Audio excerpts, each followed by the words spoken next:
कमी वेळामध्ये कमी साहित्यामध्ये चटपटीत सुद्धा खायचंय आणि पोटभरीचा सुद्धाच खायचंय। चला मग हा टोमॅटो भात नक्की ट्राय करा।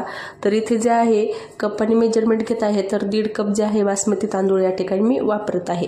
तर बासमती तांदूळ जे आहे स्वच्छ असे 2 ते 3 पाण्याने धुवून घेऊया। तांदूळ जे आहे हलक्या हाताने धुवायचे, जास्त रगडले तर तुकडा होऊ शकतो। त्यानंतर तांदूळ धुवून घेतले, भरपूर असं पाणी घालून 20 मिनिटं भिजवत ठेवूया। तोपर्यंत इकडे जे आहे बाकीची तयारी करूया। तर इकडे कढई तापवायला ठेवली, त्यामध्ये 1 चमचा तेल घातले, अर्धा चमचा जिरे घातले, काही खडे मसाले घातले, त्यानंतर 2 ते 3 हिरव्या मिरच्याचे काप घातले आणि छान असा मसाला जो आहे तेलामध्ये तळून घेतला। त्यानंतर 1 चमचा उडीद डाळ आणि त्यानंतर 1 चमचा जे आहे हरभऱ्याची डाळ घातली। याने काय होतं, छान असा क्रंच येतो आणि चव सुद्धा वाढते। त्यानंतर अर्धा चमचा जे आहे हळद घातली। त्यानंतर मीडियम साईजचे जे आहे 2 टोमॅटो कट करून घेतलेले होते ते सुद्धा घालून घेतले। आता टोमॅटो घातलेत, व्यवस्थित मिक्स करून घेऊया अगोदर।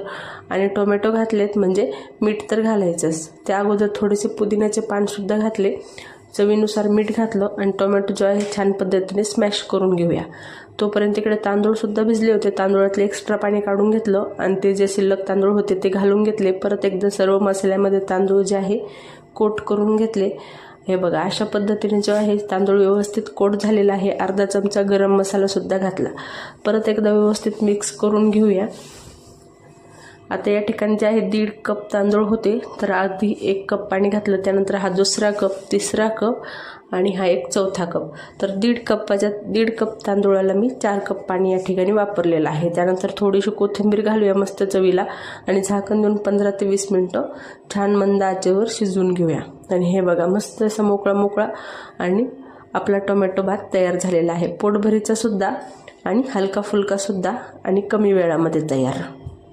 टोमॅटो भाताची रेसिपी आवडली असेल तर लाईक, शेअर, सबस्क्राईब नक्की करा, म्हणजे अशाच तुम्हाला मस्त रेसिपीज जे आहे कमी वेळामध्ये कमी साहित्यामध्ये, महत्त्वाचं म्हणजे घरीच असलेल्या साहित्यामध्ये पाहायला मिळेल आणि रेसिपीजचे नोटिफिकेशन सुद्धा मिळत राहतील।